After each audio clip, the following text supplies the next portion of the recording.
नाही बघा, याला मला असं वाटतं की मोठेगावकरांच्या नंतर काही मूर्ख लोकांनी ट्रेन करून त्याला काँग्रेसला गोवण्याचा प्रयत्न केला. अमित देशमुख साहेबांच्याकडे प्रचारात ते काही स्टेटमेंट केलं तेवढ्यावर. खरं तर मूळ हे सरकारचा दोष आहे. काय करतायत देशाचे शिक्षण मंत्री? झोपा काढत आहेत. त्यांना काही अक्कल नाही की 10 वर्षामध्ये 25 वेळा जर नीटचा पेपर फुटतो आणि त्यावर जर त्या सिस्टममधील लोकच त्यामध्ये इन्व्हॉल्व आहेत तर मग मंत्री म्हणून काही जबाबदारी आहे की नाही? आणि थोडी तरी लाज असती धर्मेंद्र प्रधानांना तर त्यांनी राजीनामा दिला असता. पण ते राजीनामा देऊ शकत नाहीत कारण नैतिकता नीतिमत्ता या सरकारच्या मंत्र्यामध्ये नाही, कुणामध्येच राहिली नाही. आणि या संपूर्ण याच्यामध्ये आयुष्य पोरांचं उद्ध्वस्त होत आहे आणि या संदर्भात हे गंभीर नाही. खरं तर इतक्या वेळा पेपर फुटल्यानंतर एक क्षणभरही त्या पदावर राहण्याचा त्या मंत्र्यांना अधिकार नाही. त्याची नैतिक जबाबदारी त्यांनी स्वीकारून राजीनामा द्यायला पाहिजे होता. राहुल गांधीजींनी, आमच्या नेत्यांनी सुद्धा तीच मागणी केली. पण दुर्दैव आहे, असंवेदनशील व्यक्ती ज्यावेळेस अशा पदावर काम करतात त्यावेळेस विद्यार्थ्यांच्या भविष्याशी त्यांना काहीच देणं घेणं नसतं, हे आता सिद्ध झालेलं आहे. अनेक शहरांमध्ये पेट्रोल डिझेल टंचाई आहे. शेतीच्या कामांसाठी सुद्धा मशागतीसाठी लागणार डिझेल मिळत नाही. अडचण आहे, शेतकऱ्यांच्या रांगा पाहायला. महाराष्ट्रामध्ये शेतकऱ्यांना उद्ध्वस्त करण्याचा निर्धारच आता सरकारने केला असं म्हणायला हरकत नाही. कारण आता त्या शेतकऱ्यांसाठी काय करणार? बघा, आचारसंहिता आली. जूनमध्ये मुख्यमंत्र्यांनी सांगितलं की आम्ही कर्जमाफी देऊ आणि JR काढू. घोषणा झाली, अद्याप त्या संदर्भातला स्पष्ट JR निघालेला नाही. आणि आज जी परिस्थिती निर्माण झाली डिझेल पेट्रोलच्या संदर्भात, उद्या शेती उद्ध्वस्त होणार आहे, शेतकरी उद्ध्वस्त होणार आहे. शेतकऱ्यांना जिवंत राहण्याचा अधिकारच आता संपला नाही अशी परिस्थिती या सरकारने आणून ठेवलेली आहे. उद्या कशी हंगाम करणार? खताचा तुटवडा मोठ्या प्रमाणात होणार आहे. खतं मिळणार नाहीत. 25%च खतं उपलब्ध होतील असे केंद्रातले नेते आणि मंत्री सांगत आहेत सरकारमध्ये. आणि आता तर डिझेल पेट्रोलमुळे नांगरणी होणार नाही, मशागत होणार नाही. पूर्व जी काही शेतीची मशागत व्हायला पाहिजे ती होणार नाही. मग शेतकऱ्यांच्या शेतात ते काय करतील, कसे जगतील, कशी शेती करतील, हा फार मोठा गंभीर प्रश्न आहे. सर्वच उद्ध्वस्त होत आहे. देश उद्ध्वस्त होत आहे, शेतकरी उद्ध्वस्त होत आहे, उद्योग उद्ध्वस्त होत आहेत. इन्व्हेस्टरनी मोठ्या प्रमाणामध्ये आपल्या या देशातून पैसा काढण्याचं काम सुरू केलेलं आहे. आतापर्यंत 2.25 लाख करोड रुपये या देशातून काढून सुरक्षित स्थळी ते पैसे तिकडे घेऊन जात आहेत. म्हणजे इन्व्हेस्टर सुद्धा आता पलायन करत आहेत. इतकं गंभीर विषय देशापुढे निर्माण झाला आहे. एक फार मोठं गंभीर संकट आहे. आणि या संकटामध्ये पंतप्रधान परदेशाच्या बाहेर फिरत आहेत. तिकडे बाहेर देशात जाऊन इटलीच्या पंतप्रधानावर फोटोशूट होत आहे. आणि हे जर पाहिलं तर गांभीर्य कसल्याच आहे.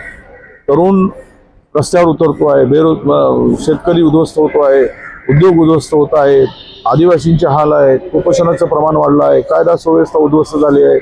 फार वाईट परिस्थिती या देशामध्ये. फक्त यांना निवडणुका लढणे, निवडणुका जिंकणे, त्यासाठी वाटेल ते करणे, याच्या पलीकडं नजरेत यांचा देश नाही.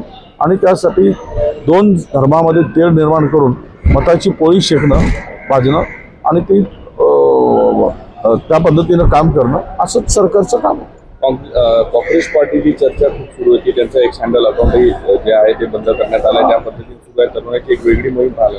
आता तरुणांनी असं काही कोणाला टार्गेट करून घ्या. त्यांनी सिस्टमच्या विरुद्ध जे काही आहे सिस्टमच्या विरुद्ध त्यांनी त्यांचं तरुणांचा या माध्यमातून मत व्यक्त होत आहे. आणि इतकं घाबरण्याचं काय कारण आहे सरकारला?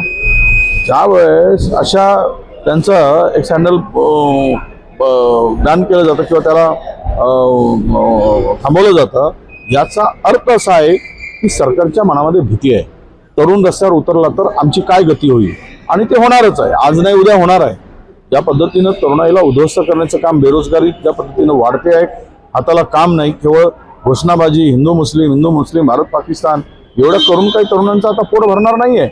तरुणांच्या हाताला काम मिळालंच पाहिजे. कारण आणि तरुणांना ज्यावेळेस काकुरच म्हटलं जातं त्या सर्वोच्च पदावर बसून त्याची तुलना त्या ठिकाणी केली जाते. तर तरुणामध्ये जो राग आहे तो राग उफाळून येतो आहे. पण सरकार का घाबरते? तर सरकारचा एकूणच कारभार जो आहे या सगळ्या तरुणांच्या विरुद्ध आहे. जे सिस्टम तयार झाली आहे ती पूर्ण भ्रष्ट झालेली आहे. आणि त्यामुळे घाबरून ते जरी त्यांचा बंद केला असेल पण त्यामुळं ह्या तरुणाचा आवाज ते दाबू शकणार नाही. आता तरुण रस्त्यावर उतरून यांचा बंदोबस्त करायची हे सगळे वाट बघत आहेत का? हाच खरा प्रश्न सरकार पुढे. मनोज जरांगेने आंदोलनाचा इशारा दिला होता. आज प्रसाद लाड खरं तर त्यांची भेट घेऊन समजून घेणार आहे. कसं पाहता तुम्ही याकडे वारंवार? आता मी काही त्या संदर्भात बघितलं नाही. आता त्यांच्या आंदोलनाच्या मागण्या काय काय, आता प्रत्येकालाच आंदोलन करण्याचा अधिकार आहे. कोण आंदोलन करत असेल तर तो त्यांचा अधिकार आहे, पण तो एक आहे की कोणाला काय द्यावं आता त्यांचा सरकारचा निर्णय आहे. केवळ सरकारने ज्यांनाही बनवणं त्यांनाही बनवणं, बनवा बनवीचा खेळ करणं हे कुठेतरी थांबलं पाहिजे. यांनाही बनवतात त्यांनाही बनवतात, यांच्याशी चर्चा करतात त्यांच्याशी चर्चा, तुलाही देऊ म्हणतात ह्यालाही देऊ म्हणतात आणि द्यायचं कोणालाच नाही. म्हणजे ही फसवणूक आहे.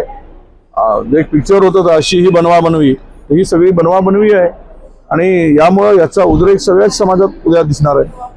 खरं कुठंतरी राष्ट्रवादीचे लोक जे आहेत ते शिवसेनेच्या संपर्कात असा दावा केला जातो. काही दिवसापूर्वी आलं होतं का ते भाजपच्या मुख्यमंत्र्यांशी भेटले. काय चालू आहे शिवसेनेत? आता शिवसेनेत काय चालू आहे, राष्ट्रवादीत काय चालू आहे, येणाऱ्या काही दिवसात फार काही वेळ बघायची वाट बघायची येणार नाही.